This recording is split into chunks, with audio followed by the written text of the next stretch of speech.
Hey, salutations à toutes et à tous, Steve, supporter of Marseille. J'espère que vous allez bien. Si tu es nouveau sur ma chaîne, nous te souhaitons tous la bienvenue.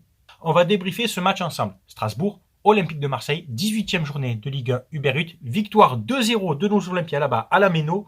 C'est parti. Tout d'abord, cette vidéo est sponsorisée par mon partenaire principal, OneFootball, l'application numéro 1 mondiale pour le football, actu, direct de match, statistiques, tu as tout dans cette application qui est totalement gratuite. Tu peux la télécharger sur Android ou iOS avec le lien que tu trouveras en description.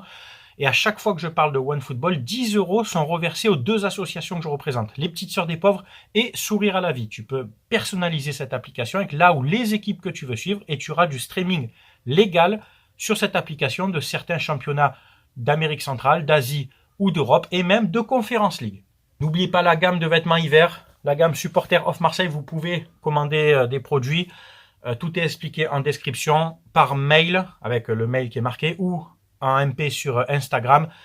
Je vous mettrai le lien de la vidéo où je présente tous les produits, des produits de très très bonne qualité. Et surtout, n'oubliez pas, ça a pour but de récolter des fonds puisque 20% de la totalité des commandes iront donc aux associations Les Petites Sœurs des Pauvres et Sourire à la Vie. Donc voilà, pour tous ceux qui veulent commander des produits Supporter of Marseille de très bonne qualité, vous avez tout en description.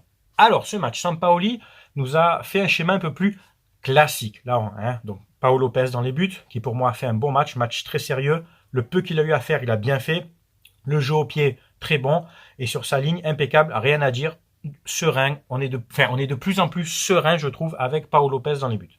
La défense était en fait une défense à 4, voire même des fois à 5. Donc on avait Lirola, Saliba, Kaletakar qui retrouvait une place de titulaire, Luan Pérez et des fois Camara qui, même très souvent, qui descendait, se glissait entre deux défenseurs centraux et on passait à 5 derrière parce que en face, tu as du Ayork, tu as du Diallo, tu as du Thomasson et ça produit du jeu, c'est physique, ça gagne des duels et ils nous ont causé pas mal de soucis, surtout Diallo et Ayork. Donc je pense que l'idée c'était vraiment de rester à 4 derrière et comme je dis, des fois à 5 avec l'apport de Camara. Devant, on avait Gay et Rongier. Donc à la récupération, pas de problème. Bon, grosse bataille du milieu de terrain aussi. Rongier un peu plus dans le cœur du jeu, beaucoup de débauche d'énergie. Gay, il y a du très bon dans ces matchs. Il y a aussi pas mal de déchets. Bon, ce match-là, c'était moins flagrant que les autres parce qu'il s'est beaucoup battu aussi. Il a récupéré pas mal de ballons.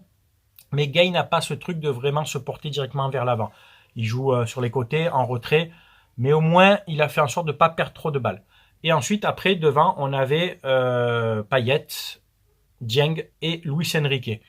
Alors, en fait, c'était plutôt Dieng sur le couloir gauche, Payet en faux neuf et Luis Enrique à droite.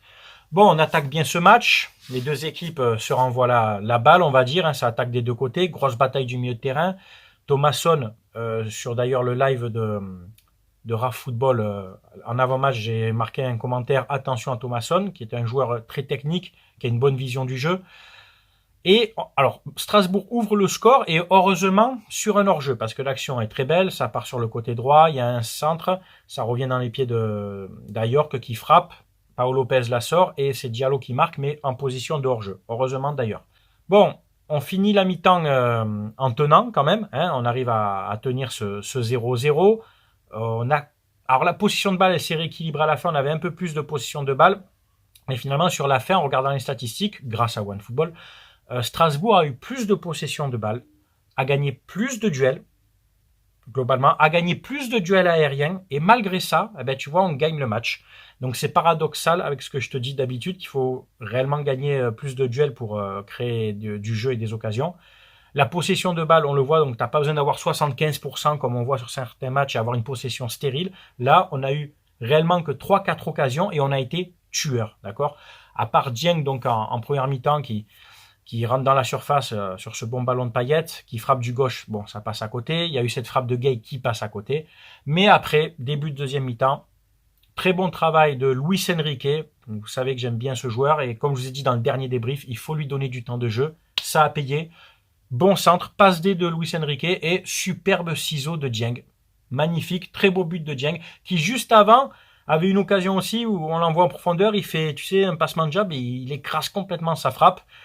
C'était même rigolo, mais bon. Là, non. le ciseau, il est nickel. Donc, bravo à Luis Enrique et bravo à Bamba Dieng, donc, qui marque son 3e ou 4e but de la saison. Tu me diras. Donc, très content pour lui. On tient ce match.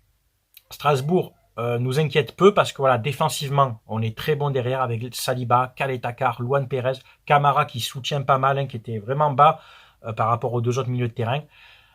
Des changements, les premiers changements, donc le buteur Dieng est sorti remplacé par Under et Lirola est remplacé par Guendouzi. Lirola, match plutôt discret. Première mi-temps, il s'est porté un peu plus vers l'avant, mais deuxième mi-temps, il a vraiment fait que défendre.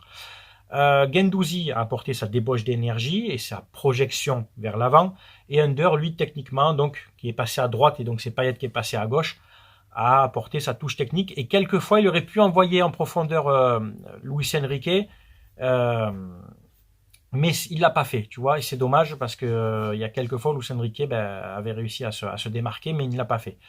Plus tard dans le match, c'est Luis Enrique qui est sorti remplacé par Gerson, qui a fait une bonne rentrée, 10 minutes, où il a tenu le ballon, il s'est projeté vers l'avant, pas de problème.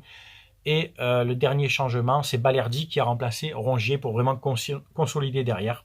Juste d'ailleurs après le 2-0, sur un corner de Payet, passe D de Payet, la 7e, tête de Caleta-Car sans tellement trop sauter, hein, il lui met quasiment sur le crâne. On n'était que 2 ou 3 Marseillais pour 8 défenseurs strasbourgeois. Et finalement, au premier poteau, c'est Caleta-Car qui la reprend en se matchant. Ça fait 2-0.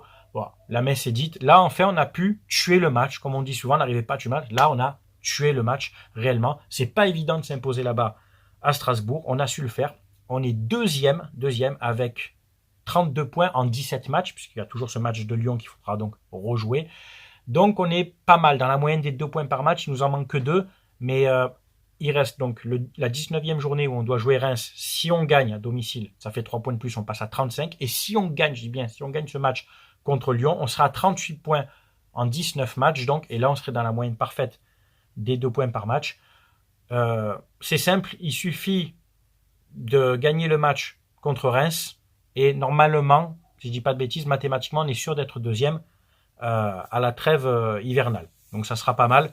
Malgré, je te dis, donc une moitié de saison qui est ballant où on a su faire des matchs comme ça, gagner à Strasbourg, comme on sait perdre aussi à domicile contre Brest. C'est dommage parce qu'on aurait enchaîné une belle série de victoires là. Parce qu'on avait battu Troyes, on avait battu Nantes, donc on perd contre Brest, mais on va aller gagner à Strasbourg. Donc ces points-là, il faut les capitaliser, il faut faire en sorte que ce soit des points positifs. En plus, en gagnant le dernier match contre Reims à domicile, c'est primordial. Voilà les gars. Écoutez, c'est tout pour ce débrief. J'espère qu'il vous a plu. C'est bien entendu à vous de commenter, tu le sais, supporter marseillais, strasbourgeois ou d'un autre club. Tu sais qu'avec moi ici, on respecte les avis de chacun, c'est très important. Et surtout, je lis les commentaires de tout le monde. Voilà. N'oubliez pas donc pour les commandes de vêtements, c'est en MP sur Instagram ou par mail, hein, vêtements de très très bonne qualité, supporter of Marseille, des suites comme ça, des vestes à capuche, pardon, comme ça, des suites, des t-shirts, des bonnets, des mugs, des masques, gamme femmes, gamme enfants, vous verrez. Il y a une très belle gamme avec la vidéo que je te mettrai en lien en description pour revoir les produits.